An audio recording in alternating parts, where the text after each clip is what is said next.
Hello everyone and welcome to W3L Wrestling Showdown here, of course, on the W3L network. Thank you for joining me, thank you for subscribing, and thank you for having already made your plans to join us on August 4th for the Showdown Summer Spectacular. Colt Cabana's going to be there, all your W3L favourites are going to be there, and the match you're about to see is going to have a direct effect on the Showdown Summer Spectacular. More details about that weekend very soon, but first this match. It's for the W3L Heavyweight title, and it is a match that's been building for quite a while. You've seen Blondie Barratt, the Rock and Roll Express, hold that title in any way possible. Since winning it at Resolution 11 last year, he has held the championship by getting himself disqualified. He's attacked referees, he's just foreknowledged, he's even walked away from matches. Management made the ruling that if Barratt was going to get himself DQ'd on purpose, then the title would then change hands and go to his opponent. But still he managed to circumvent that rule. Still he managed to get Vortex DQ'd in their championship match. He walked away from Mike Musso at 7 Deadly Sins, as I'm sure you've seen here on the W3L network. He got counted out and thus kept the title. And just when you thought that perhaps the issues between he and Musso would be settled, remember what happened just last week. It was Mike Musso versus Dickie Divers, the winner to become the inaugural Wrestling Showdown champion. Musso was within a hair's breadth of being the first ever champion, and then Barratt interfered. And Barratt attacked him, and Divers won the title. And taking nothing away from Divers, who I'm sure will be a fantastic champion, but it was Barratt that caused the loss to Mike Musso. Unhappy with this, Musso demanded some revenge. Management were more than happy to oblige, so they have rematched Barratt versus Musso for the title here this week. But this is a very special contest. It's going to be a best 2 out of 3 falls match. So in short, the wrestler that wins is going to have to win 2 of those falls. Now the first 2 falls are going to be fought under traditional British wrestling rules. We'll have rounds, it'll be fought with strict British wrestling rules in place. This favours Blondie Barratt. He chose those rules. Mike Musso is stepping into the lion's den. This is what Barratt does with ease. And if Barratt can beat Musso twice, he walks away with the title round his waist, no questions asked. If we need a third fall, the advantage then goes to, well, neither man, to be honest, because the third fall will be a no disqualification street fight match. Barratt can cheat till his heart's content. Musso can do whatever he needs to do, but that is all circumstantial. Will it go to a third fall? Who knows? Can Musso finally get the title away from Blondie Barratt? Can Barratt prove that he deserves to be a champion by retaining the title? Let's all find out by heading down to ringside as Mike Musso takes on Blondie Barratt for the W3L Heavyweight Championship in a best 2 out of 3 falls contest.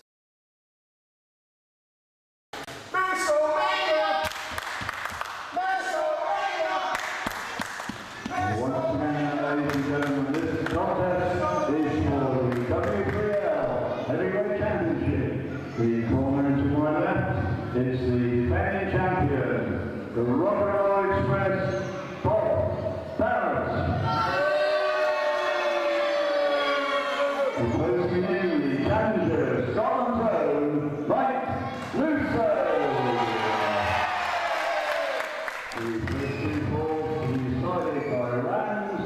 If necessary, the final deciding fall to be decided by a no disqualification street fight. Ladies and gentlemen, this is Joe Fordyce here with you on Wrestling Showdown, and the Heavyweight Championship is on the line, and as the king of all wrestling ring announcers, John Short, has just so succinctly put it, this is going to be a best 2 out of 3 falls contest. This has been brought about partly by the way that Barratt has been retaining the championship at every turn since he won it at Resolution 11 just last November. He's been getting himself disqualified because championships generally don't change hands on disqualification.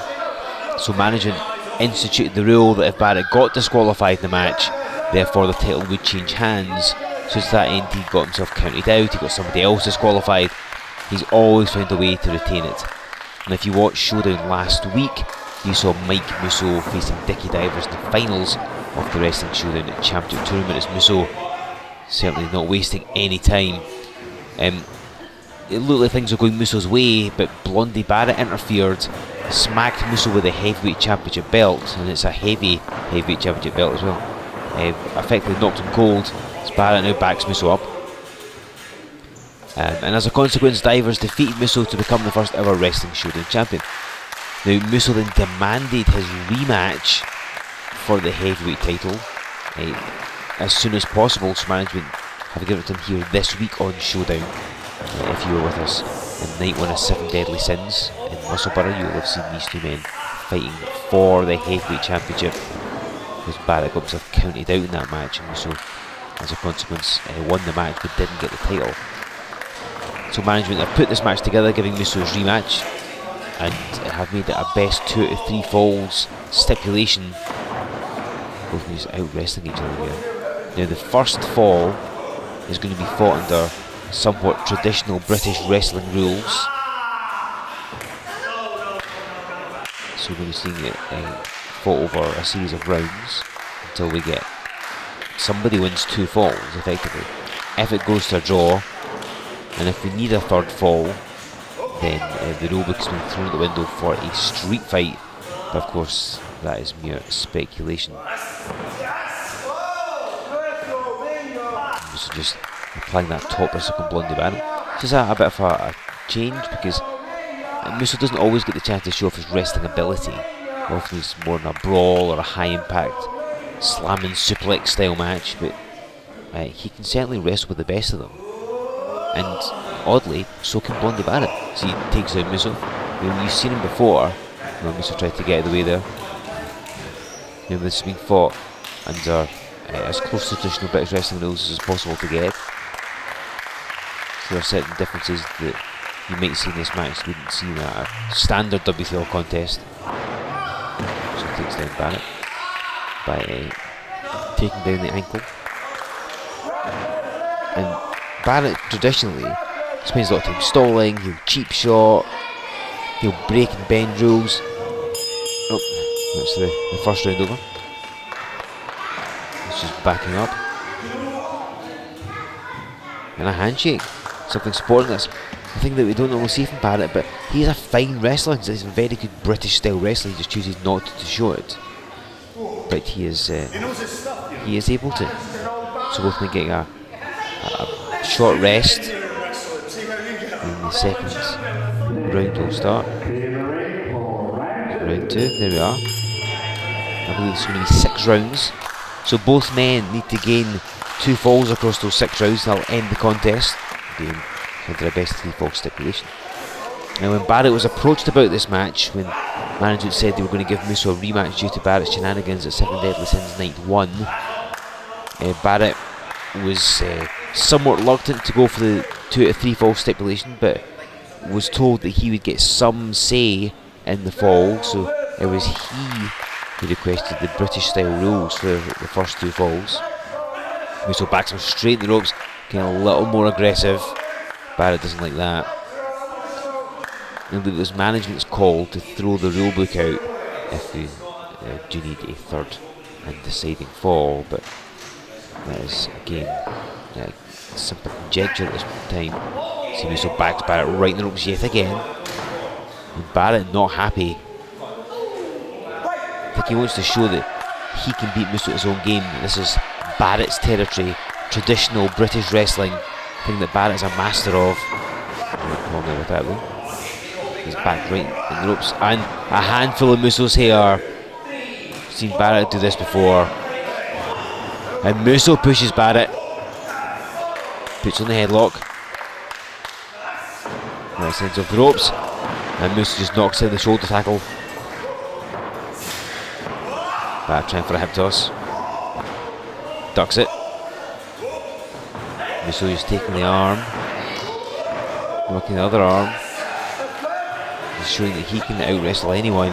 And Barratt with a knee lift. Well, that's kind of questionable, but it's obviously above the waistline. And Barratt slowing Musso's momentum down with that version of like a sleeper or a chin lock really, but Musso straight back up. Not going to spend any more time than he needs to. Ship gets reversed. And Barratt gets knocked down. Musso goes straight for a cover.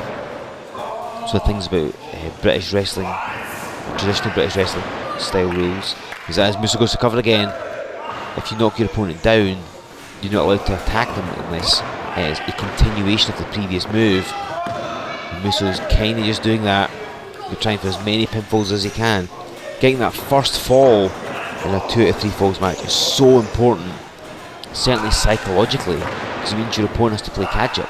They then suddenly have 2 falls to win if they want to defeat you. You only have 1 more.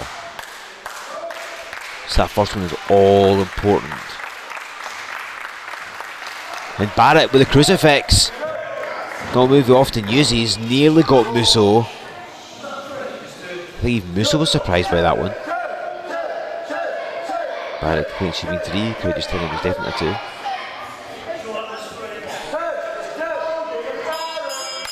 And the round ends. Round number 2 is over. Currently 0-0. There's a handshake. Surprise. Knowing what Barrett's like. So both of them will get a little time to compose themselves. This isn't something that Musso is an expert in. He's never really wrestled in this style of match before. Normally W3L has very Americanized rules. It's just 1 fall, no real rounds or anything. So it's an interesting situation, because when you're used to having, say, 15, 20, 30 minutes of your time limit might be, you can just go all out and wear your opponent down. But in a round, as Musso flips up, nobody's there. Barratt just trying to say outsmarted him. Just casually marches in. Hang on. Musso picking up the pace, sending Barratt off the ropes. Going for a hip toss. Kind of gets him, goes in for the cover. Barratt kicks right out. Not having any of that. Barrett's on the ropes. Musso going to have to let him go, being told to keep away.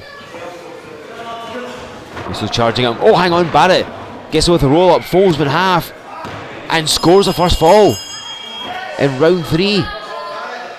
Barratt gets the pinfall.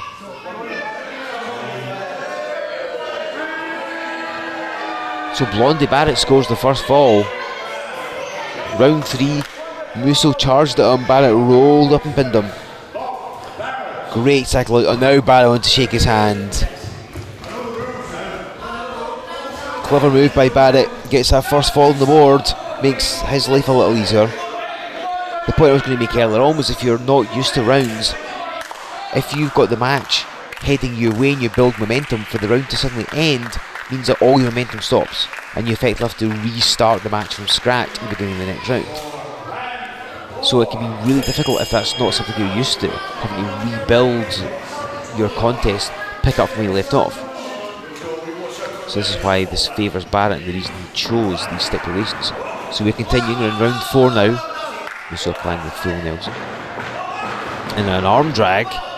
Not something Barratt often takes. And Musso with a forearm. He's got a vicious streak when he needs to. And Barrett's annoyed him with his shenanigans and his tactics since becoming the heavyweight champion back in November of last year at Resolution. In particular the way that he attacked Musso last week. There's a knee lift, Barratt goes down.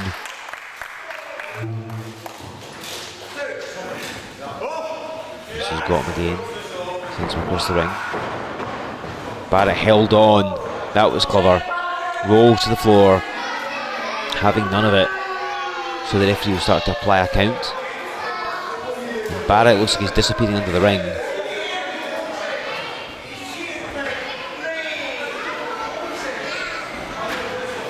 And now Musso's had enough, he's going after him. And Barratt, is that a chair he's got? It is! And brings it down right across Musso's back. He's called for the bell. As Barratt continuing the assault. The round's over, right? The bell's been called for. I'm going to guess that Barrett's been disqualified. So I'm assuming Musso wins the second fall. We haven't had official word. Hang on. The referee and John Short are discussing it. We'll find out just what's going on in a second. Barratt. Ladies and gentlemen, just to make it very clear, Roll Express has been disqualified for that fall, so it's now equal. The fall goes by disqualification to Mike Musso, and therefore it now goes to a no disqualification. Streetfight for the final fall. So that's what happened. Barratt used the chair and got himself disqualified.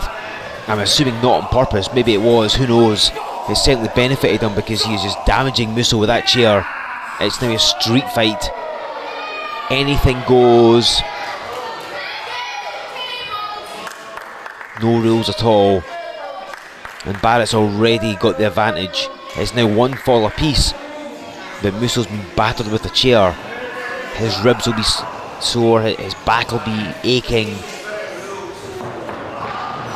As well as chest, as he went chest first in the corner. I mean, the turnbuckle pads don't offer you a lot of protection, but when you've got a steel chair wedged in there as well, we didn't even budge. Musso hit it with force as well.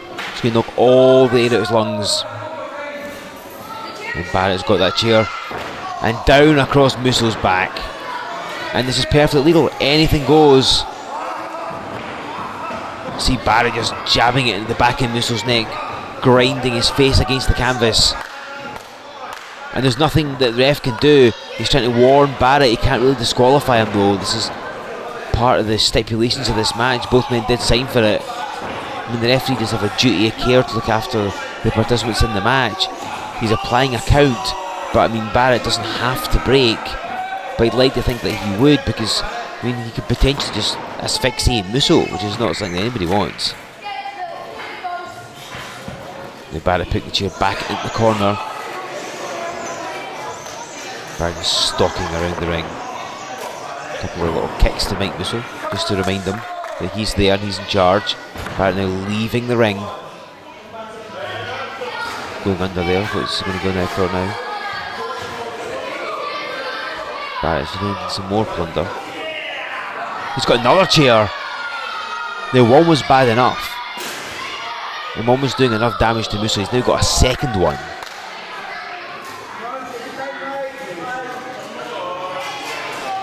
And into the ring he comes.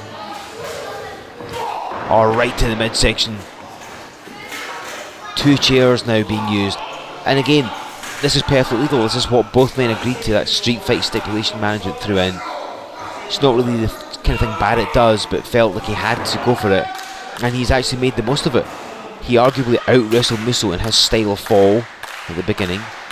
He then got disqualified, mainly because I think Barratt gave up caring about trying to win cleanly. He wanted just to injure Musso. And now he's got the chair, got two chairs, and he's just smashing Musso with them. Again, it's perfectly legal. There's nothing Musso can do about it. Nothing the referee can do. Nothing John Short can do. This is what both men agreed to have happen. And Barratt is arguably beating Musso at his own game. And he runs him at the chair. Musso felled like a tree. Barratt ran for the cover. Musso just barely kicks out. That was touch and go. I did not think Musso could kick out there. It's the first pinfall attempt Barratt's made since the third fall started. I think Barratt thought he was going to get it easily. I think he was expecting that Musso wouldn't kick out.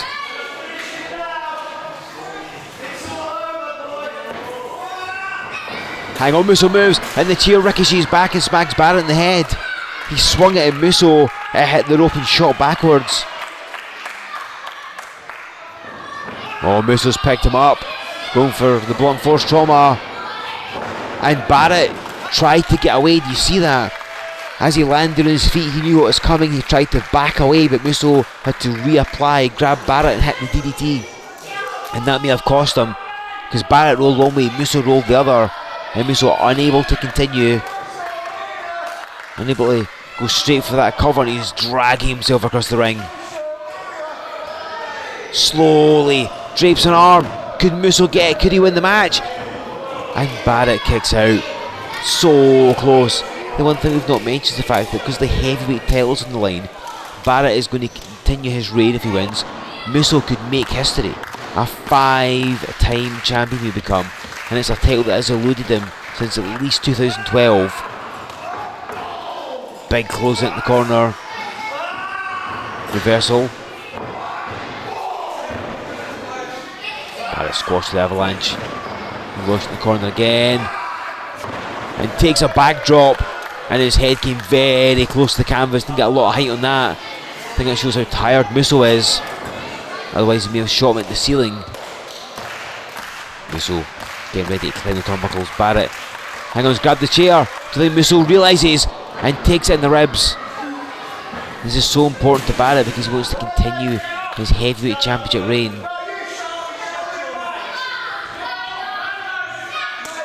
Musso came flying off the top rope. Don't think he was entirely paying attention. I think he's probably finding it difficult to breathe. Maybe have a crack rib or two. Barratt jabbed him with that chair. Hang on. Barratt with the reversal. And it's he who hits the chair that he put in. Musso's got him up. Across the shoulders. Just getting him in position. There's a chair right underneath. And drops him down. Blunt force trauma right on the chair. Mike Musso DDTs Blondie Barratt on the chair. He covers, he hooks the legs, and he becomes the champion. Mike Musso wins his title for the 5th time.